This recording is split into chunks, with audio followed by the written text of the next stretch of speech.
Hello, I'm the Grove Street Lodger, and I've spent most of August in a garden, working on my tan, see? Look, there's a few more freckles on my elbows here. You should see my knees, freckly knees. And I've been reading, of course.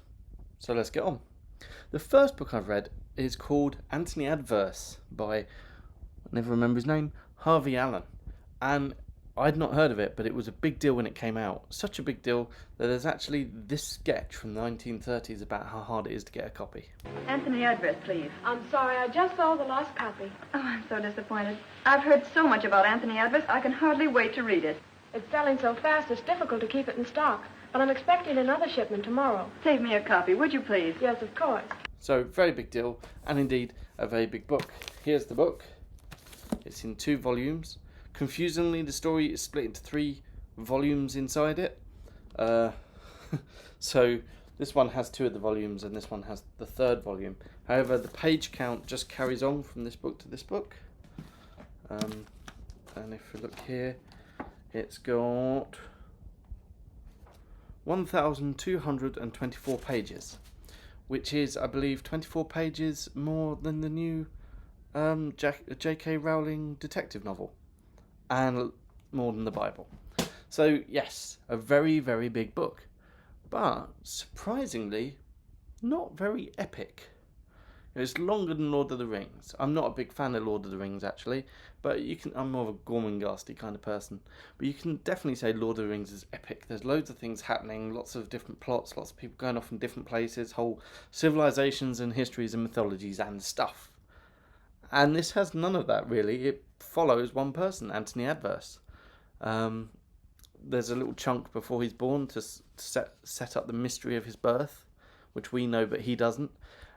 And he never actually finds out, which is a bit strange. And then it's about his adventures. Mostly his mercantile adventures. As a child, he spends his youth in a convent, and he has a very strange childhood. But then he gets sort of adopted by the person who actually turns out to be his granddad, who brings him up as his son and teaches him the ways of merchants. And then in the second book, he goes off to get some money back for the merchants and gets involved in the slave trade and runs a slave stop in Africa where all the captured slaves are gathered together to put on the ships for the passage. And then he leaves that behind. Then the 3rd volume is all about a sort of big money laundering deal involving money coming out of Spanish Mexico being laundered through goods and services, and then the money going back across the channel and split between France and Britain so that they can pay for the Napoleonic Wars. It's strange, and it's not epic because it just follows him. There's no side quests. There's no other things going on. There are some characters who turn up and then turn up a bit later. But when they turn up later, they go, oh yeah, well this is where I've been. And you're like, oh, okay. There's no great antagonism. There were 2 particular antagonists that are set up. There's Don Luis, who is his... So his mum was married to Don Luis and had an affair with a different nobleman. And then died, and the nobleman's the one who dumped him in the convent. The nobleman, Don Luis, stabbed the nobleman, killed him. And Don Luis is sort of set up as this big villain at the beginning, and then he's not around for ages and ages, and then he comes back at the end. But isn't really a big antagonist. There's this bit where they're trying to get to France, and they're going through the Swiss Alps, and Don Luis tries to knock their carriage off the Alps. But when that doesn't work, and he loses one of his servants out of it, they make a truce, and then he comes back in by coincidence later, and the sight of Anthony Adverse kills him. But before he kills him, he writes down, send him to this insane asylum. So he's locked up again, but then is eventually rescued by a coincidence from someone else he met earlier. And yeah... It's a really small world. And also, the thing about Anthony Adverse is he goes into these tricky situations. There's actually a very exciting bit when he's taken over this slave ship because he needs to reclaim a debt off the slave company, and the only way to do it is to take over the slave ship, take back slaves and sell them. And he's taking it over, and they're going up the river, and he's facing a mutiny, and he knows they're all going to start attacking any time soon and take back their ship and get rid of him. And that's very, very tense. But then, he shoots them back. And that's kind of a thing with Anthony Adverse. He never is really that troubled by anything that happens to him. He doesn't really face adversity, despite his name, because he always makes the right friends, and he always makes the right connections, and then he always sees things through. The real sort of difficulties he has in his life are internal, which is quite interesting. And so it's the fights between him, and they're all represented by these different objects and things. So there's him, there's the bronze boy, which was a statue in the convent when he was a kid. And that's sort of his outward go-getting but stern, stiff self. So it's like the bad version of him. And then there's the mirror boy, who's the boy he sees in a reflection of a fountain, and that's his true spiritual self, who merges with Madonna. He has a Madonna statue, and merges with his mum, and that's kind of like his anima, his soul. And so it's more about him trying to navigate his life, not becoming this stern, rigid person, becoming closer to his soul, which is very interesting. As I said, he becomes a slaver. He becomes a very successful slaver, and he tries to set up this whole paradise for him, built on the backs of slaves. And he comes to realize that this is really bad for his soul, and he's becoming this bronze, firm but inhuman person, and so he gives that all up. But he doesn't give it all up in the sense of he sees the slave trade as bad. He just gives the business to someone else. And later on, he finds himself in New Orleans, and he has slaves.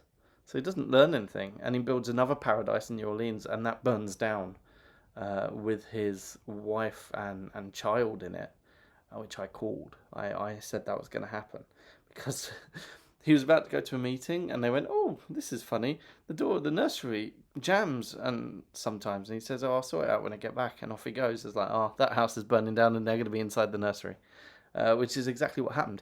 And actually, they built the building with one entrance and exit, so it's more easily defendable in case the slaves do rise, and that also aided them not being able to escape. So, so there is some commentary there about the slave trade, but weirdly not a lot. I guess that it's trying to be of the time, but by this point there was huge abolitionist movements going on, and it's a very strange attitude it takes on that. It's a very strange book because it's very, very, very long, but it doesn't say much.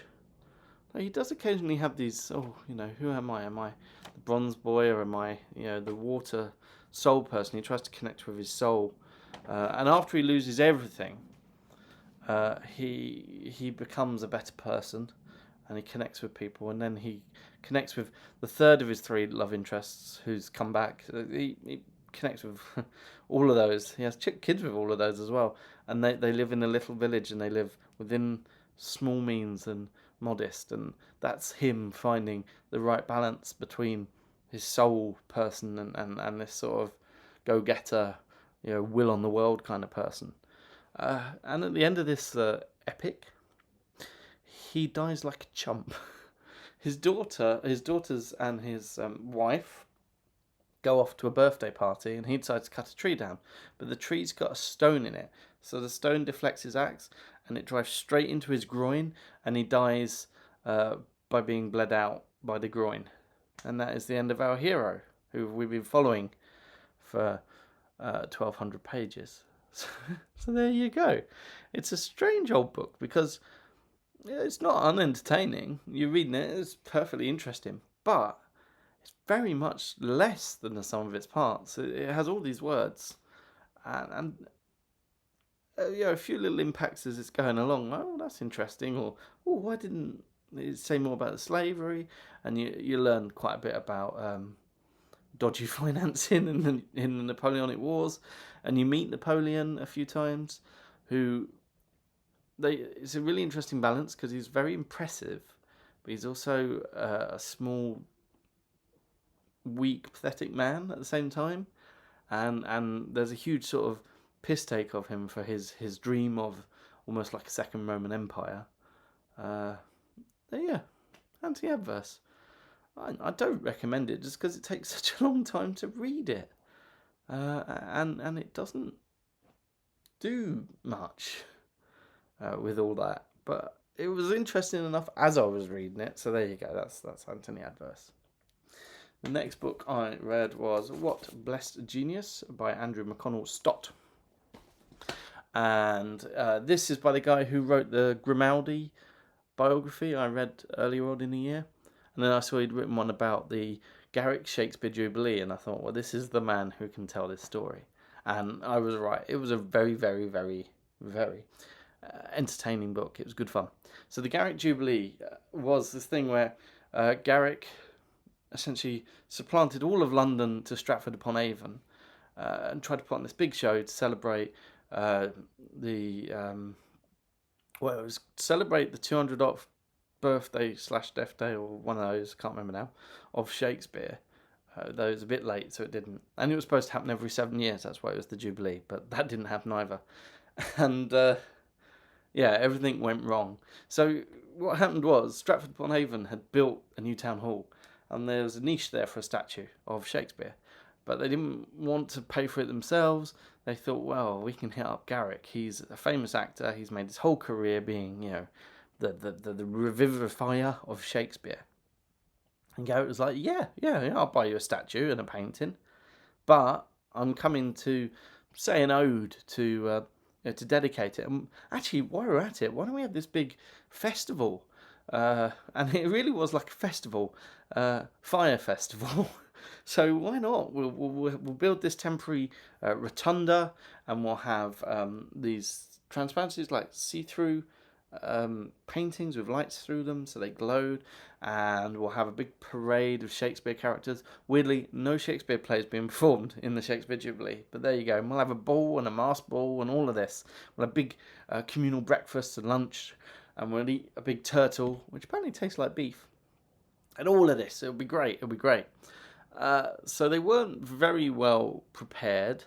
The rotunda was built and was apparently beautiful, but it was a bit of a rush job, and the town just wasn't prepared for this huge influx of Londoners, many of them very rich, titled Londoners coming into their little town, and some of them greeted it with distaste and ignored it, and some of them greeted it with money. And so it was a guinea a bed. That was like a set price. You couldn't charge more than a guinea a bed. So they started putting beds everywhere, in barns, in corridors, in cupboards. Oh, it's a guinea, it's a bed. Samuel Foote said that he asked for the time, and the guy said, okay, that'll be 2 shillings. And he paid it, just so when he got back to London, he'd say, I was in Stratford, and someone made me pay 2 shillings for the time. And then was told the hour. He said, yeah, but what about the minutes? And the guy said, yeah, you got to pay extra for that. Though don't necessarily believe it, because it was Samuel Foote, and Samuel Foote went to take the piss out of it. There's another very good one when he came back, and he was going to do a play all about how stupid this whole Jubilee Festival was, and he was threatened to be sued if he did a proper play. So he said, okay, I won't do a play. I promise I won't do a play. I'll do puppets. And someone said, are they going to be life-size puppets? And he said, well, Garrick size. He's not very big. Samuel Foote's hilarious. There was a whole nother book about him. You should read that. And so what happened was all these people came. They were all completely ripped off. And it rained. And the parade was called off. And they were having a masked ball. But loads of people couldn't get costumes because the costumers hadn't come. And they were fleecing people for the costumes. There was one man who just came in a pair of horns. And then it started to flood. The where they built it started to flood. And when the rain had got up to their shins, they were like, right, let's abandon this ball. And the women were carried out, and there was a man dressed as a devil carrying a woman, and as he carried her, he noticed it wasn't a woman. It was just a guy in drag, so he dropped the person. And then they stood on the bank and watched as the whole rotunda sort of floated. And it's the whole thing is ridiculous, absolutely ridiculous. But it started the whole Stratford-upon-Avon tourist industry, which is thriving now. They are ready for tourists. They hadn't really celebrated Shakespeare before this particularly, but now the whole town is, geared up just to celebrate Shakespeare, which I've always thought was weird, because where did Shakespeare do all this great writing? London. It's like the Beatles. Where did they record all their famous albums? London. Why has Liverpool got this whole... Anyway. Yeah. So it's this stupid event. I mean, one of the main... Because he's got to pad it out a bit, because it's a 2-day event. So he talks a bit about Boswell, because Boswell went. And Boswell, he says, is like the person this thing was made for, because it was social theatre, using Shakespeare for sort of social theatre. And Boswell came in a fake Corsican rebel outfit and tried to give out poems about how much Corsican rebels love Shakespeare. What a twat. I also found out that Boswell's earliest sexual experiences was rubbing himself on trees. Interesting. Yeah, but it did have this big effect. And also, when they got back, Garrett was like, oh, this was awful. This was such a bad idea. It worked so badly. But look, why don't we make something of it? So they made a comedy, but more of a light ribbing than what Samuel Foote would have done. And they had the parade that got rained off. So they had the parade and all of that. And it ran 93 nights. It ran longer than the Beggar's Opera. Way more made the money back. So it turned out all right for him in the end. And yeah, and Andrew McConnell Stott, very good at picking the right stories to tell. And when he does pad, because he kind of has to, it's not a long book even as it is, he pads with interesting things that are quite relevant. Johnson isn't in it much, because Johnson heard the idea and thought it was stupid and didn't go. In fact, they sold these like commemorative ribbons, and the reason they were ribbons was because of a line of Johnson's when he wrote in the preface to Shakespeare. So that's sort of the only connection in the thing to Johnson. Anyway, it was very, very good. Now, the next book I read was not this. It was not The Split, The Switch. The Switch, and it was by the author of The Flatshare. Now, I read The Flatshare last summer because it was on my sister's bookcase at my parents'. And I really liked it because it was these kind of caricatures, and I was like, oh, this is all a bit cliche. And then it slipped in that the cliches were there because the main character had been in an abusive relationship, and her self-image was herself as this cliche sitcom character because of this abusive relationship. And so the book became less cliched, but also the cliches were there for a reason. The split's not quite, the switch is not quite the same. It has these cliche characters, and they kind of remain it. Yes, there are dark things going on. It's about grief in many ways as well as a romance. But the main characters, all the characters are almost sitcom characters. There's a whole bunch of like elderly neighborhood watch type characters. There's a wise granny. The main character is an overworked business person. And now I've never worked in an office or any proper like business job. But at the beginning, they really are just going around going businessy business. PowerPoint slideshow pie chart business. Yes, PowerPoint slideshow presentation business. It's not great. However, she is an extremely charming writer, and it is a very charming book. And it's about two women who they swap houses for a bit. The old woman to be in London to have some of the adventures she wanted when she was younger and didn't get to have, and for the young woman to just slow down and connect, and particularly to connect with her mum, who she's fallen out over the death of their sister. And it's very sweet, and they find love, and they find friendship, and they find community, and it's quite lovely, but it doesn't have that greater depth that the Flatshare did. Okay, so the next book I read bit of sign of things to come, actually, is Anne Radcliffe, A Sicilian Romance. She wrote The Mysteries of Udolpho, which I talked about and wrote on my blog. And it's an earlier work of hers, and it's very much, it's like a sketch. There are the bits and the pieces, but they aren't as fully blown out, and they aren't as fully integrated. So we got two young women. They are in a castle where they've been grown up kind of in seclusion, being raised by this Madame Menon, her name is, and she's a very good person. And their dad, their stepsister, stepmother, and their brother have been in Naples, but they come back to the castle to celebrate the youngest son's coming of age. And yeah, there are creepy sounds. You know, it's a castle, it's a gothic novel. There are creepy sounds in the south area of the castle where you can't go to.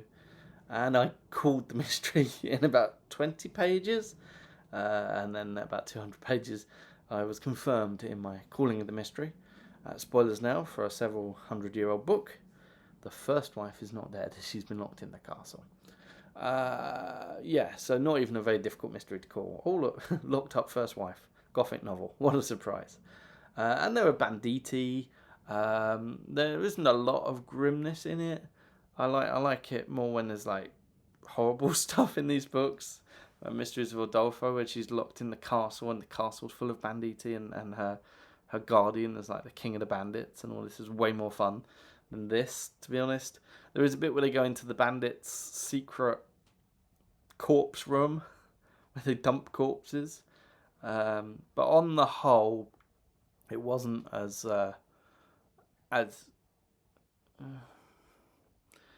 there wasn't as much mystery and just shock and awe in this book, but there was also not so many descriptions of trees. So if Udolpho overdid the trees for you, I mean, not as many in this, and it was quite good.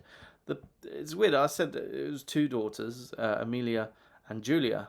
Julia is the character, and Amelia, no point having her in it at all. She doesn't do a thing.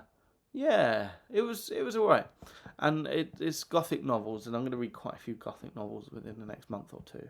So sort of carrying that on. I say sort of gothic novels. This is Susan Hill, I'm the King of the Castle. Now she wrote Woman in Black and Small Hand, the ones I've read, and they're both ghost stories. But I'm the King of the Castle was way scarier. It's quite a haunting book. It's quite a nasty book. I read the last bit in a blaze. It was just so gripping and just ugh. So there's this boy, and they're both known by their surnames. So there's this boy called Kingshaw, whose first name I can't even remember. He and his mum becomes the housekeeper of this big old house, and he and his mum move there. And in the big old house is the Hoopers, the Dad Hooper and Edmund Hooper, the boy. And the Edmund Hooper is a bloody psycho. He sends a note to Kingshaw saying, I don't want you here. And then he just proceeds to bully him and finds out all the things he's scared of. Like he's scared of moths, and he got attacked by a crow, so he's not very keen on crows. So Hooper leaves like a dead crow in his bed. And what's great, actually, is that Kingshaw keeps rising above it. Like he's terrified a lot of the time, and he hates being with Hooper, and he's really quite scared of Hooper and what he might do. But whenever something actually happens, he does rise above it, and he gets locked in like a disgusting old barn for a bit, and all these things. And he tries to run away, and he runs away into the woods, and Hooper follows him. I thought the rest of the book might be in the woods, but it isn't. It's quite a long chunk of it, though. And as they're wandering around the woods, it's clear what a coward Hooper is. Like, he's terrified and wets himself when there's a thunderstorm. He's unable to sort of be in the forest. They're there for about a day and a half, and they're completely lost.